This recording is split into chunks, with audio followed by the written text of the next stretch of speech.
This is HealthcareNOW Radio's Interviews Now. Thanks for listening in. I'm Carol Flagg, your host for today's episode. You can follow our show at #InterviewsNOW and join the conversation and follow HealthcareNOW Radio at HCNOW Radio. In this fast-paced, ever-changing landscape we call healthcare delivery, who can we trust to tell us the good, the bad, or what's happening now? We're here to help you sort out these issues with thought leaders in the know. On this episode, I speak with Kermit Randa, the CEO of Kaufman Hall's software division at the company's 2019 Performance Management Summit held in my hometown of Phoenix, Arizona.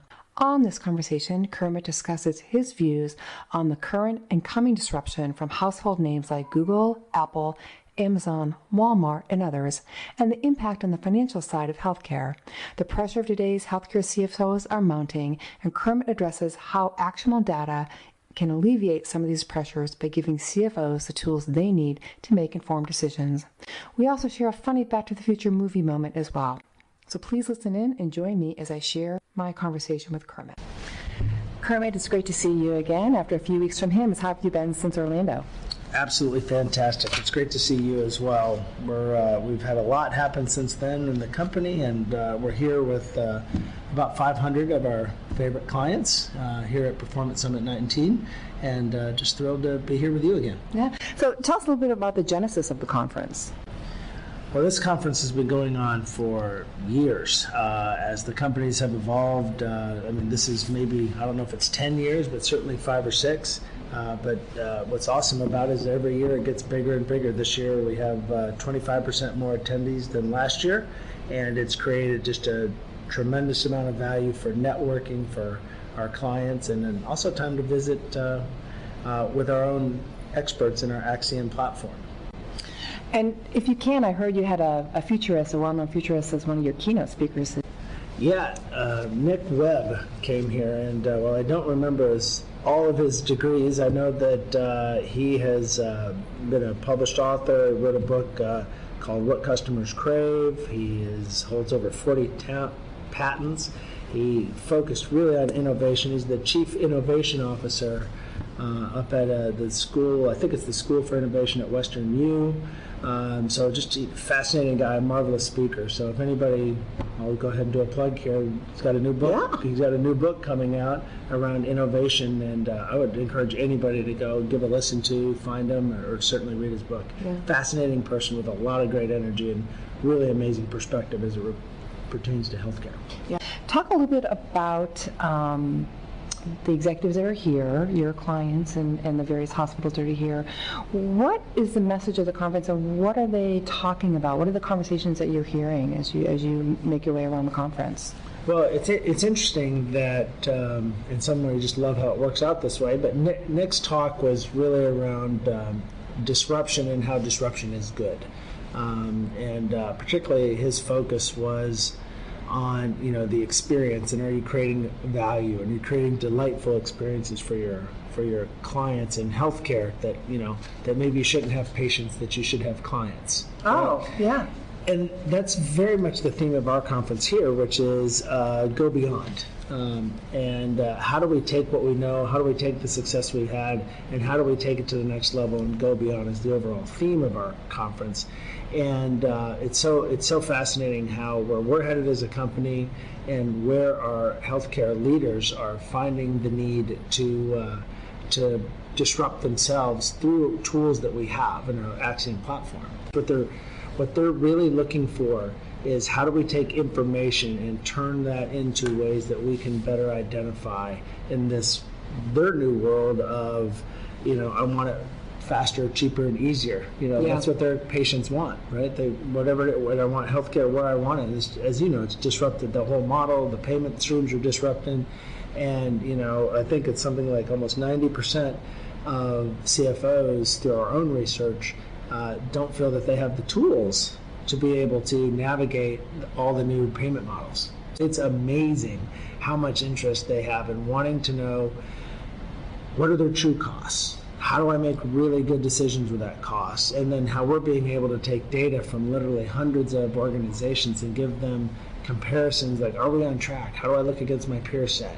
It's absolutely fascinating. And I think when we were at HIMSS together, we talked about your CFO survey. So I think we'll definitely have to circle back around that. But you mentioned disruptive technology and disruption in general.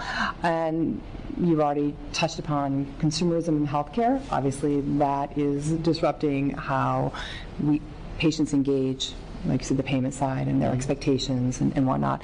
Talk a little bit about some of the disruption that's being caused right now with Apple, Google, New Haven Healthcare, and others coming into the marketplace, tackling healthcare. That's obviously a disruption.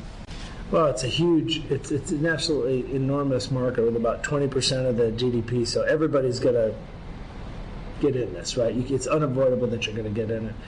Not only is healthcare one of the biggest employers, writ large healthcare, one of the biggest employers, the market size is enormous. So these folks are going to get in here, and we're not delivering a great result. We're just not delivering a great result as a country. So I think as a model to be disrupted, much like higher education, the disruption is upon us. And I think they need actionable data. What we're hearing is we really need actionable data. And we've all been doing this a long time, and people always want actionable data, and it's almost a buzzword. But I think that the pressure to deliver and deliver in new ways is really on our CFOs, clients right now. In fact, back to the survey really quick, 96% of healthcare CFOs believe that their organization should be doing more to leverage financial and performance data. And the only way you can do that is with information. And so whether it's Google, CBS, or Ascension, we're talking about some highly trained folks trying to create, a new market. And the only way these folks can do this is with information. And if you think about the information that we have in our systems, it is a weapon that our folks can use to actually guide that disruption in a meaningful way. And, the pressures that it creates from a competition standpoint is perhaps something that the average CFO or hospital needs to be more aware of that. Yeah. I mean, I would say that's probably the biggest thing. Yeah. Because they have to, think about it. They have to decide what's working, what's not working, and have to make hard choices, right? So is this program or is this service line or is this product line, does it still provide the benefit that we needed to? Now, that could be community benefit. Maybe it's a rural hospital or something. But when you have these mergers that are happening, mergers and acquisitions that are happening commonplace now, not only these big elephants starting to dance, right, but once they get together, they have to decide, okay, what don't we need? So there's a synergy discussion that has to happen. So the ability to have information to disrupt themselves first. And this is not quite analogous to what you're talking about, but when we were at HIMSS a month ago, I thought it was so interesting that Amazon was there as Amazon Web Services, and a direct competitor to all these IT companies that offer cloud services, and yet you would go by their booth and they'd be giving out Amazon gift cards. Just like I was like, you're giving out gift cards to Amazon, who is potentially is disintermediating you. Yeah. Well, eviscerating you. That's right. Well, we used an example, different, but maybe the same. Walmart. Yeah, right. Right. If you look, just a study that was done earlier this year, that if you look at the top employers by state, I think if you combined healthcare and education, particularly higher education, universities, big systems, 23 states are the highest employers. But in 22 states, it's Walmart. Yeah.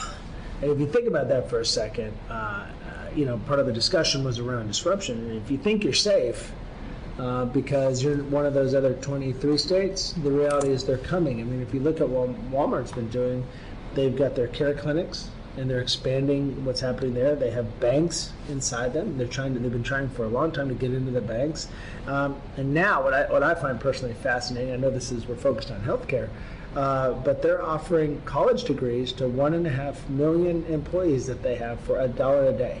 And based on their GPA, they can go to one of 4 colleges. Wow. Now think about this for a second, but only if they get a supply chain or a business administration degree. Oh, I see. Okay, right. So they're they're retooling their own workforce. They're building from within. For $1 a day, you can get this, and depending on what your GPA is and different things, they will direct you to one of 4 schools. Mm-hmm. So now they're out there picking where you can go to school. And think about that. If you're one of the 4 schools that are out there, and you're working with Walmart, how do you price that competitively? Because you're going to get an inbound, channel of students and dollars. But if when those guys start to get more Amazon, Walmart, some of these names that are now commonplace, Google, these big household names. Exactly what I was trying to say. These household names, they have now the platform. And Ken Kaufman talks a lot about this, who's our chairman. It's to have a platform to get into other things. They have built unbelievable platforms, and that literally the foundation that they can move in any kind of direction now. To our listeners, you have to check out Ken Kaufman's blog on Kaufman Hall. I love reading him. Yeah, not only is he awesome as a person, but the thought leadership that comes out of him and his group and where he's at, and where his role and where he's at, he gets to spend a lot of time thinking big thoughts, and we get to benefit from that, the work that he and his team does. But yeah, definitely, if you want to stay current, follow his blog. So if we could, I'd like to talk about the CFO survey and some of the results from that, because that obviously speaks to a lot of what you're talking about as far as performance management and actionable items, and what CFOs, sort of the place that they're in right now with these increased competitions from these big household names that you talk about. But there are other factors as well, sort of putting pressure on them today, right? Mm-hmm. Well, if you think about it, one of the big parts of our talk here today is that the CFOs are being asked to. it's fascinating. You're supposed to be a creative risk taker, but a guru on granular data. You're supposed to understand regulations, but at the same time, you're supposed to, you're supposed to be a leader and a teacher of what's new. And it's a job that is racked with. Opposites. You're being pulled in many different directions. Do this, but do that. Go fast, but go slow. Think big, but be granular. And what they're doing, I think, is they're trying to keep up with this model of how do I break myself but grow it at the same time. Right. And they've got that's difficult to do. That's right. and because the CFO is where the information is. It's where it all is, right? Because ultimately you can understand, is a program working or not? And so they're being asked to do more than just report the numbers, right? They're asked to be a guide. So I think it's a fascinating time, but they can't do it without information. So what we're finding clearly is that I remember the number now, 87% of financial executives do not feel like they have the tools to navigate these times. That's huge. Think about that. 90%. Right. Yeah. We don't have the tools. And what they're asking for is real-time and actionable data, but at the same time they have to make sense of it because it's just more information. So I think that as they start to measure how much does quality cost, for example, or just how much, how are we doing against, it sounds silly, but are we getting paid what we're supposed to be getting paid?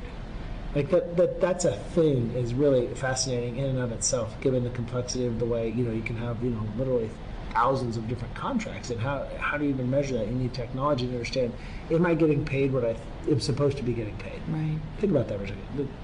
In what industry do you have to really, really, really throw thousands of hours per year just validating whether you're getting paid? So if you're here, but at the same time, you're supposed to think strategically on how to own a new market. Right. And this is a demand, so it's about information and tools, and I think that's why Axiom right now is probably, again, Axiom is our suite of tools, from everything from cost accounting to decision support to budgeting, long-range planning, and then also, comparative analytics, the ability to compare your performance to others. And I think what we're seeing now is obviously a tremendous amount of interest in that. Because we do have the Axiom base, people are able to then just right off the back of that, they have a way to compare apples to apples against, hundreds and hundreds and hundreds of peers.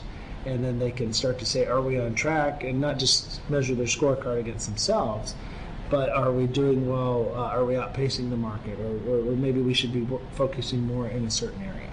That's interesting, because of course healthcare, parts of healthcare, of course, are sort of riddled or dominated with peer-to-peer comparisons, whether it's just on the consumer side comparing physicians and hospitals online, or value-based care reimbursement programs like the MIPS program, where it's, you're measured against your peers. So I think the healthcare industry is in those arenas has gotten used to that, right? But now you're talking about the impact on the financial side of it. These CFOs need to know what's happening in other hospital systems. Yeah, number one, we have put 25% administrative costs in our health system. I mean, the number one thing that we're being told is that they need to understand how can we cut costs without sacrificing care, right? Number one, two is they need to be predictors of where it's going to go. So if you think about it, again, the duality of that, cut costs today but predict where we're going to go tomorrow, and they have to be able to make that projection. And what's tough is these folks are just getting buried with all of these demands, and what's happening is that 30-something% of folks say that their budget process takes longer than 6 months to roll out. That means by the time you get one done, that you're almost starting on the other, and it gives their just that hinders their ability to flex, into a changing market, and or if you do a merger and acquisition, you got to do it all over again, and so.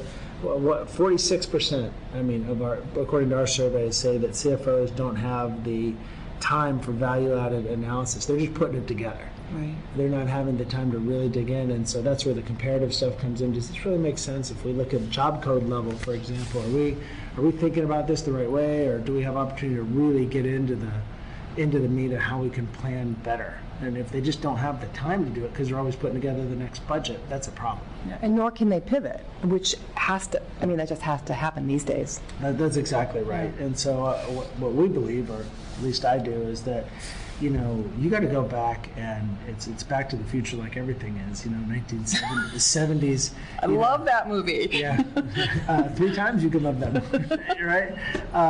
The first one's always the best, though. I know. So we're dated now. It was a few years ago when they went to the future, whatever that one was. When they went to the future, remember that date happened, right? We've already been there. Yeah, exactly.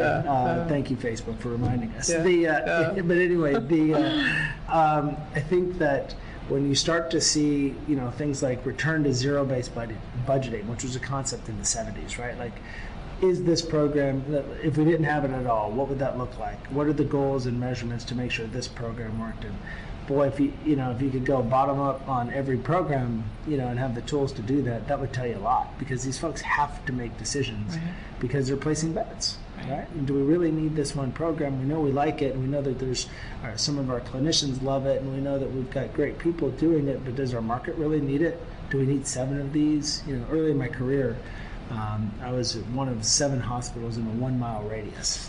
Wow, that's competitive. And the CEO then, I was really blessed to work for just an unbelievable team as an administrative resident. And one of the things we said, look, we're not going to do babies. We're not going to, we did hearts and ortho and senior care, and that was it. Just like before we actually had real service lines, And I think everybody needs to be able to make those tough choices now. Yeah, I think it's interesting, too, that this particular conference, you have verticals other than healthcare. And so with that in mind, talk a little bit about that. What healthcare CFOs and other financial executives can learn from other verticals here at the conference, or actually, even outside the conference, just as a bigger picture kind of thing. Mm-hmm. Yeah, actually last night we had a big event, and it was here. Folks wear different lanyards to mark what industry they're in, and we have 4 primary ones. And the healthcare, and it's interesting how much the healthcare and the higher ed folks are hanging out together. It's interesting, because that's your background. Well, it's kind of for me. This is like a big playground. It's awesome, right? But in talking to some of the healthcare folks, it's interesting to see that higher ed is headed toward the same path. So I think the higher ed folks could have looked at some slides from 2010, and it would be relatively new given the disruption that healthcare is going through.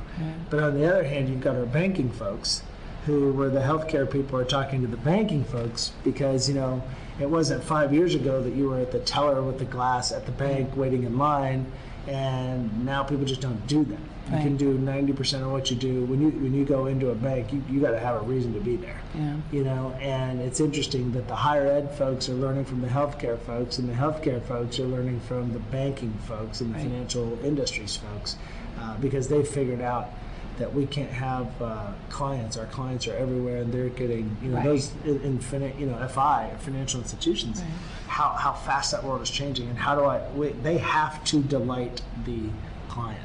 Right? I think if you think about healthcare going down that journey of, do we really have patients or do we really have clients? Do we deliver the great experience? Because if you don't like your experience as a bank, you just leave. It's a commodity. Before, you were lucky to have a bank account, at least where I grew up. It was here, though. I think that's where each industry is learning in a different way, because they're all headed to the same place. And the same place is that, are we giving our consumers an amazing experience? So the banking folks actually took the ride in the DeLorean and figured it out. And so now healthcare folks, we have to take a ride on the DeLorean to look down in the future to see what's... we got to get that one at the end of the first one where it actually flies. So that's sort of the next level. The banking folks had it while it was driving. The healthcare folks got to figure out how to do it while flying on the Veg-O-Matic or whatever the garbage disposal has. So they got to take it up a level, right? We need hovercrafts. We all need hovercrafts. Yeah. So I think it's interesting. So I know you talked about your history working for the hospital side. I know higher ed and all that. So talk a little bit about your role now at Kaufman Hall, division head at Kaufman Hall for the last 6 months. What is exciting you about this new role? Obviously, we're talking about disruptive technology and the challenges that CFOs and other financial people in healthcare are facing, and how competition is putting more pressure. But I can tell that I can hear the passion in your voice, though, that you're looking to solve challenges. So talk about your new role. Yeah, it's great. It's great to be here. And there's the job part of it, and I think we're lucky enough, some of us or a lot of us, that we, particularly the market the way it is, that there's so many options to be able to decide how you're going to spend your time.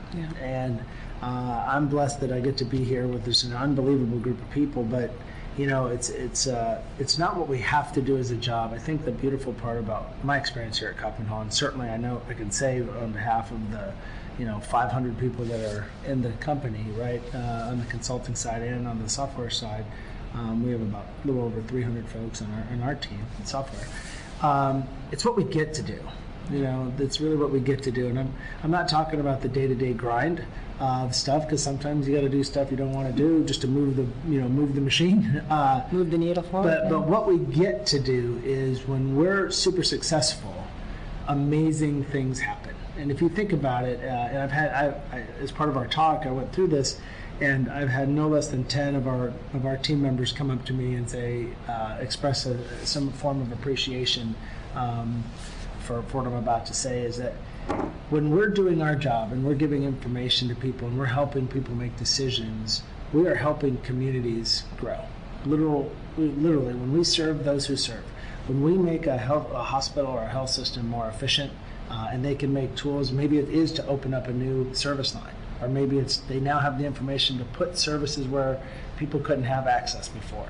Right. And if you think about that, if we help people understand higher ed, if we help them do what they do better, we're creating an opportunity for literally the greatest weapon of all in education, and enabling them to do their thing. And just think about that for a second, because I know we talked about this earlier, but we could use a little more of that weapon. Yeah, we sure could. Everywhere, city, state, government, globe, you name it. No matter where you are, we could use a little more of that. When we start to even think about banking, the opportunity for them to be more efficient, and if they can lower their costs and be more effective, then they can reach out to more people, and that gives somebody else a car or a home or something that helps them establish roots and responsibility. And all of this work, if we do it the right way, maybe we need less student loans, maybe we need less reimbursement because we can drive down the costs of all of the things that we do. And that ultimately affects what we care about most, or at least for me, is, this notion of our family. Right. Literally, when we're on our game and we help our clients, they're making a difference, we're making a difference together in literally how our society is shaped. And that's awesome. Kermit, I want to thank you so much for your time today. It was great catching up with you again. Thank you so much. This is great. I'd like to thank my guest, Kermit Randa, for talking with me today. Be sure to visit the company at www.kaufmanhall.com and follow the company on Twitter at Kaufman Hall and on LinkedIn. And thank you for tuning in today. For more information about Interviews Now, visit our show's program page on www.HealthcareNOWradio.com. Until next time, if it's happening in healthcare and it's now, it's on Interviews Now.